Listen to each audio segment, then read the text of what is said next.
Hebreus, capítulo 4,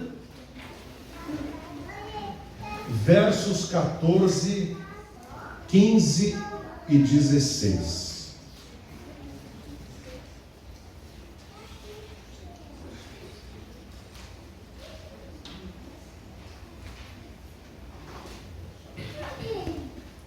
Assim diz a palavra de Deus.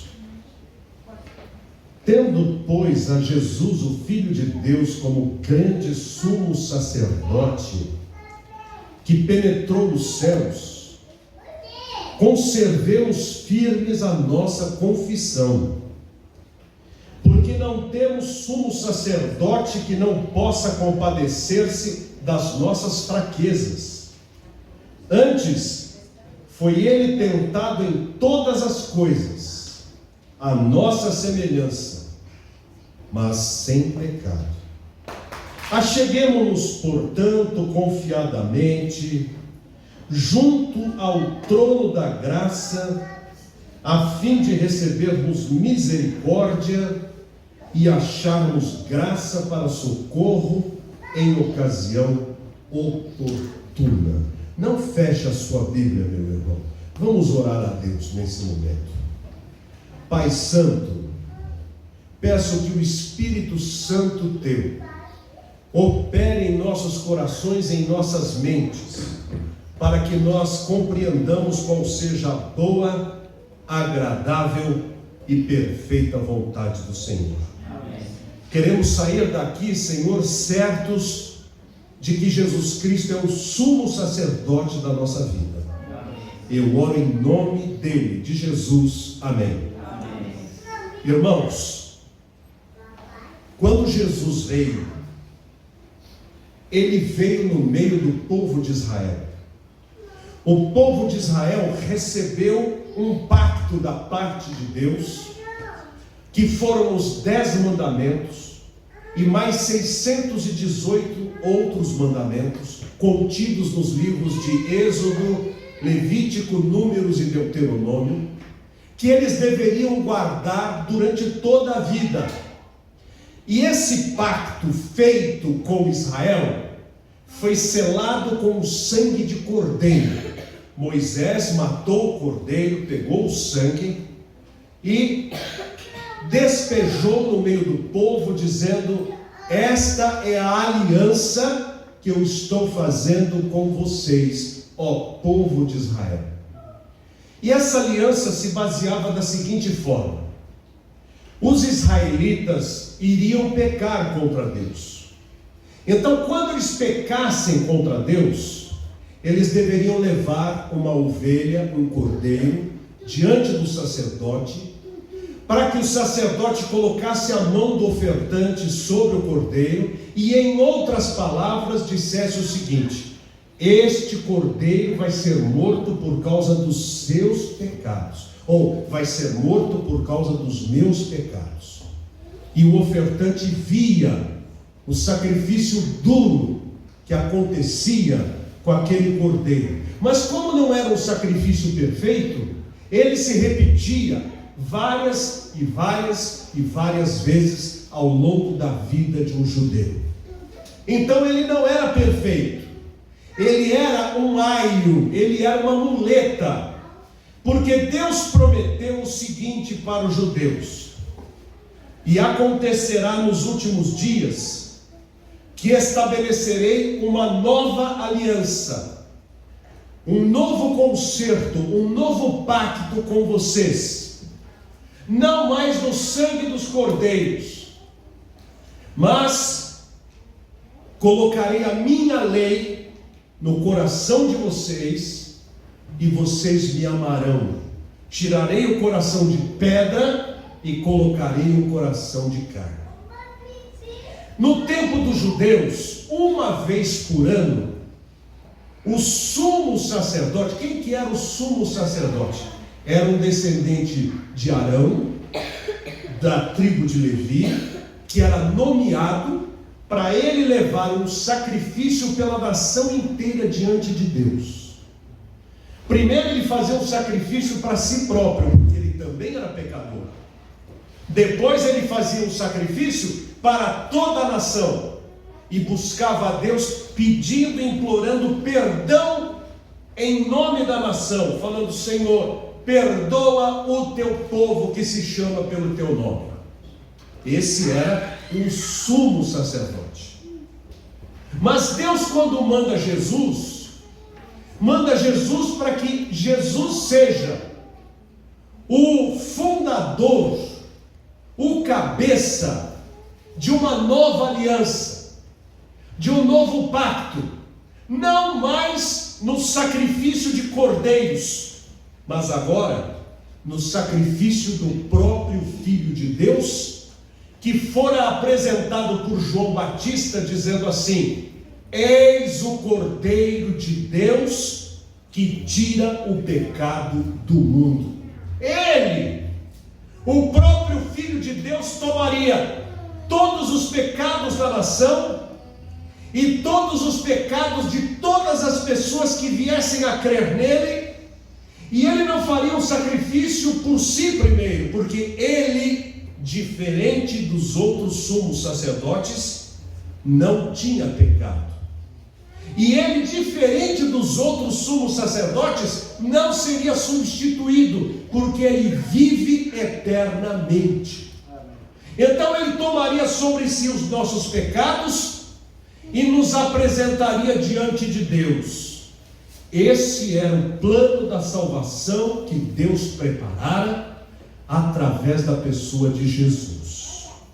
Jesus veio para derrubar toda a aliança que era feita com Levi no sangue dos cordeiros, transformá-la em velha, e agora criar uma nova aliança, onde as pessoas não precisam guardar 618 mandamentos do lado de fora, mas pelo contrário, quando Jesus entra no coração de uma pessoa, ele a transforma, e esta pessoa se torna uma nova criatura, muda de vida, muda de pensamentos, muda de palavras, muda de destino, porque agora essa pessoa que estava perdida, pelo sacrifício do sumo sacerdote, ela não está mais perdida, ela vai para o céu. Agora esta pessoa que não tinha rumo na sua vida, ela tem um pastor. Jesus Cristo disse: eu sou o bom pastor. O bom pastor dá a sua vida pelas suas ovelhas. Agora estas pessoas têm esperança, porque Jesus Cristo disse: não se turbe o vosso coração, credes em Deus, crede também em mim. Na casa de meu pai há muitas moradas, se não fosse assim eu vou teria dito, pois vão preparar-vos lugar, e quando eu for, eu voltarei e vos levarei para mim mesmo, para que onde eu estiver estejais vós também. Promessas gloriosas. Mas mais que isso, o sumo sacerdote de Israel não estava presente em todo o país para atender as pessoas.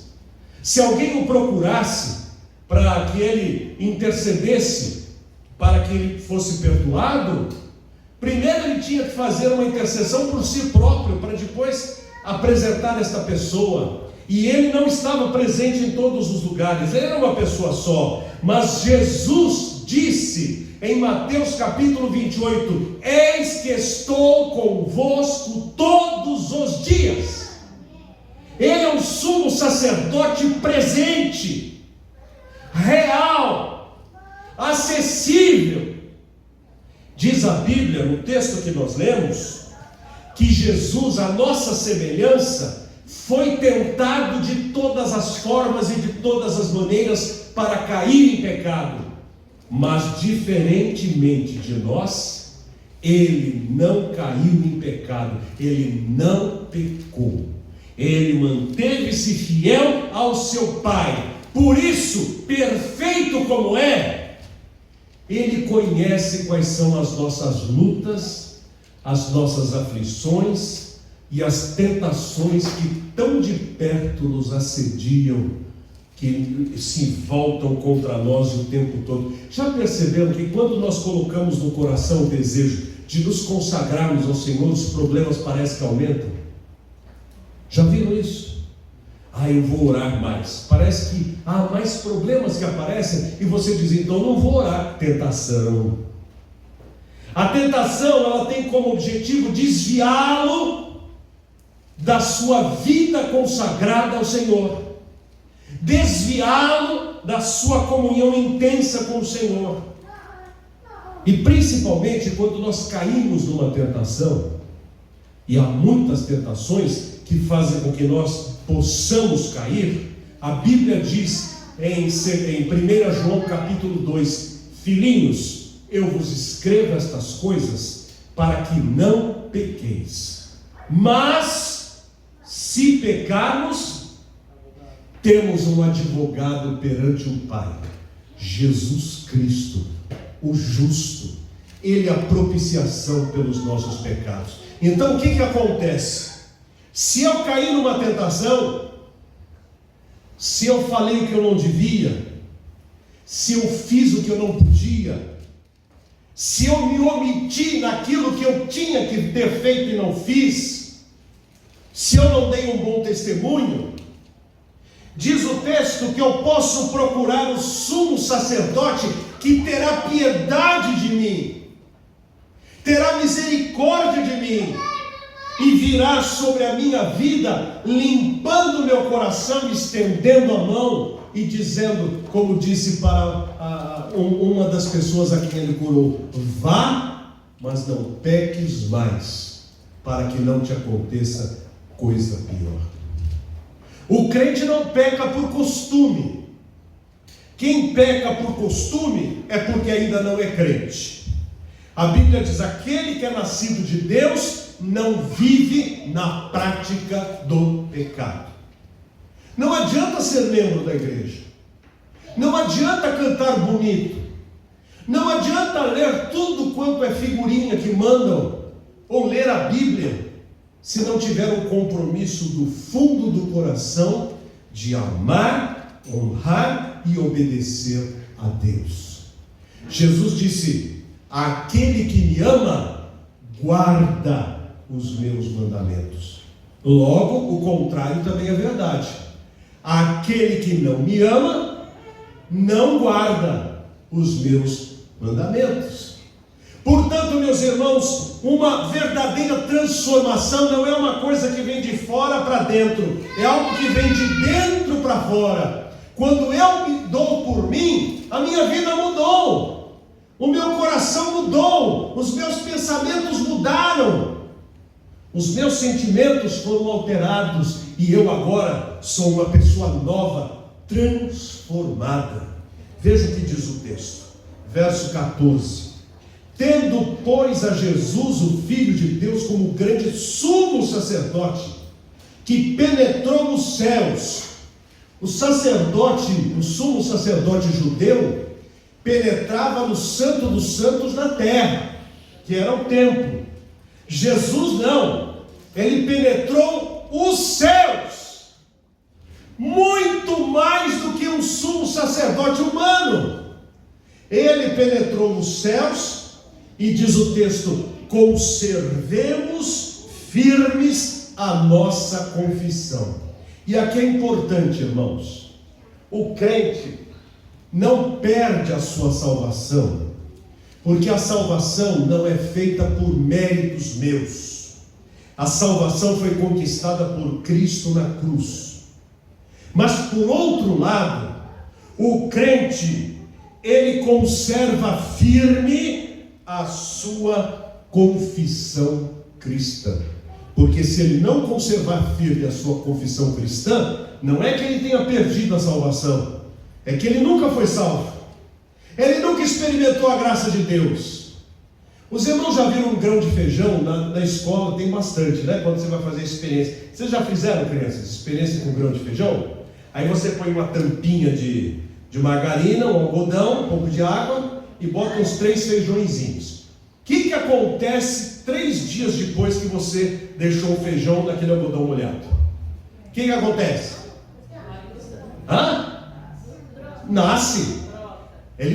Na verdade ele nasceu, né? Aí quando ele nasce, Veja só, eu sou um pé de feijão. Eu não pareço muito, mas sou. Aí e não gostei de ser pé de feijão, quero voltar a ser um grão.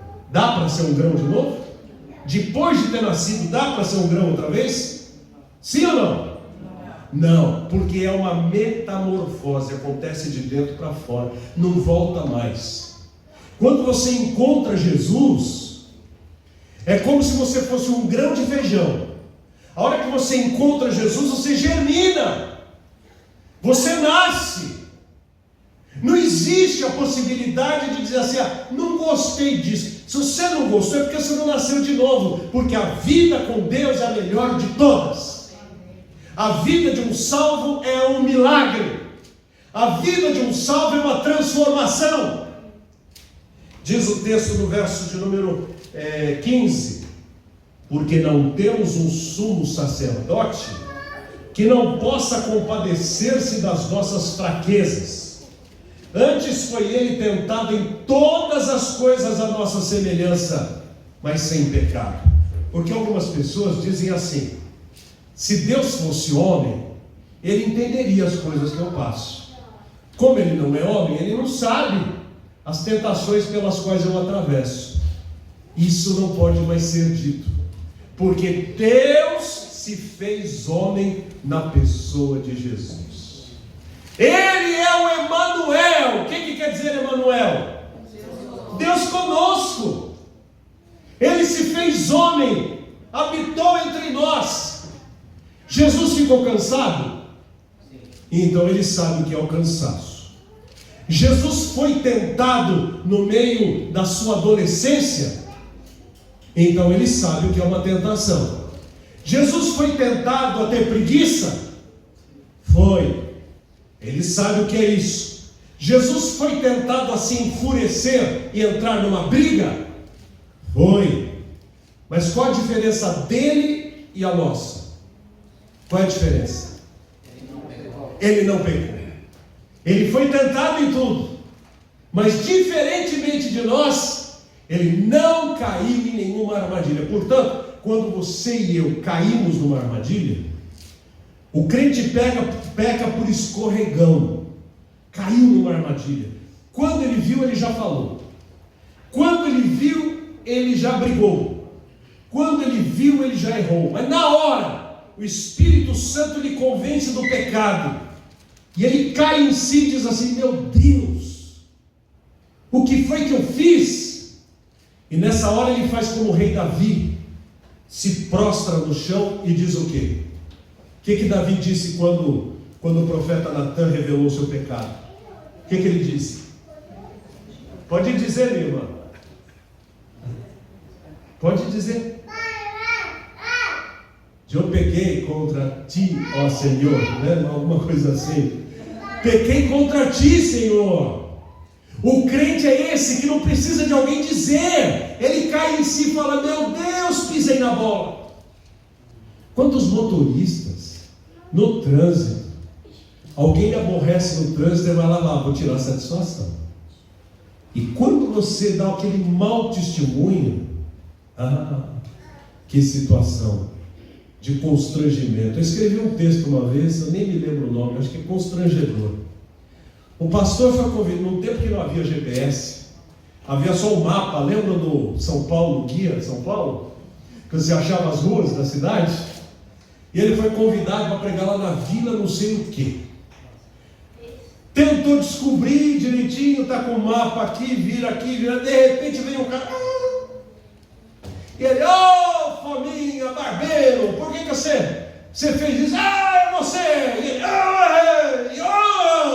pera aí que eu vou bater em você! Catou um pedaço de pau. E o outro pegou o extintor. Aí eles viram que a coisa ia azedar. Deixa pra lá. Guardou. Quando chegou na igreja, foi lá, conseguiu achar a igreja. Aí a secretária pediu para que ele entrasse no gabinete do pastor. Quando entrou no gabinete do pastor, era o outro com quem ele quase bateu o carro. Que situação constrangedora!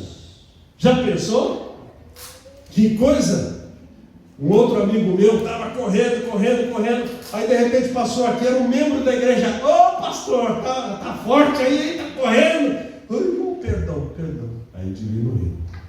Havia um pastor, meu pastor, Manuel Valdemur, já de saudosa memória, ele dirigia muito mal. E aí o pessoal buzinava para ele abria o vidro ainda naquela maçaneta, né?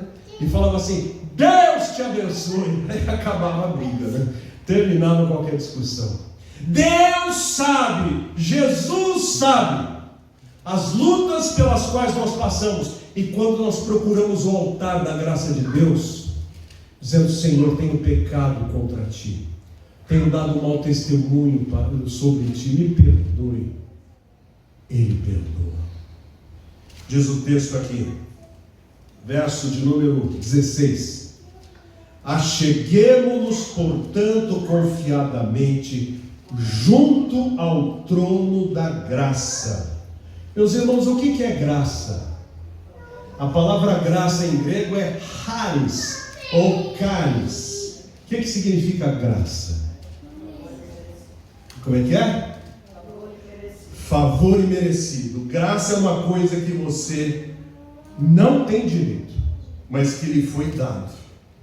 O trono da graça é exatamente isso. Você não tem dignidade, não tem direito, mas se você for ao trono de Deus, Ele vai lhe dar graça, favor, perdão, misericórdia, retransformação. Ele faz isso.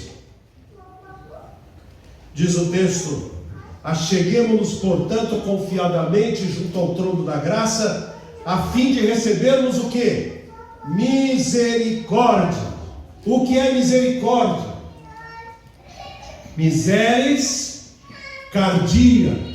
Cardia é coração. Miseres é a miséria, sentir a miséria do outro no fundo do coração. Se nós nos achegarmos ao trono de Deus em nome de Jesus, Deus verá a nossa miséria e estenderá sua mão transformadora, curadora, restauradora, e fará com que a nossa posição de comunhão volte novamente à bênção e à alegria. Ele está pronto a nos socorrer na ocasião oportuna. E quando é a ocasião oportuna de buscarmos a presença do sumo sacerdote? Quando? De manhã? De dia? De tarde? De noite? De madrugada? Quando é? Todo tempo. Não cantou aqui? Todo tempo, né? Todo tempo. Ele está com os braços abertos para nos receber quando nós, sem arrogância, buscamos a sua misericórdia e graça sobre a nossa vida. Meu irmão, você já deu valor suficiente para Jesus como sumo sacerdote? Saiba que Ele deu o próprio corpo para ser sacrifício para a nossa salvação. Você vai para o céu porque Ele morreu por você. Você vai para o céu porque Ele entrou na sua vida. Você vai para o céu porque a misericórdia do Senhor lhe alcançou. Agora, como saber se eu vou para o céu? Se eu sou transformado. Porque se eu não for transformado, eu posso cantar a misericórdia de Deus até ficar sem voz, mas eu não vou para o céu, porque eu não experimentei da misericórdia do Senhor. É como certos artistas e jogadores de futebol que vão fazer propaganda de uma bebida, de um suco, de um refrigerante. Aí depois de uma entrevista pergunta, então você toma aquilo? Eu nunca tomei aquilo. Aquilo lá é só negócios. E há pessoas, como um cantor muito famoso do meio cristão, gospel, que cantava coisas bonitas, aí acharam ele embebedando-se no bar. E aí perguntaram, mas você não é um cantor cristão? Ele disse, não, eu canto música de cristão, mas eu não sou cristão. E está lá nos púlpitos, a gente chama de altar. Isso aqui não é altar, não. Isso aqui é uma plataforma, porque o altar do crente é o coração, aonde nós oferecemos a Deus sacrifício vivo, puro e agradável ao Senhor, que é o nosso culto racional. Irmão, faça de Jesus o seu sumo sacerdote para todas as horas. Nada é insignificante para apresentar diante de Deus. Deus está pronto a nos atender. Vamos fazer isso? Que Deus nos abençoe. Amém.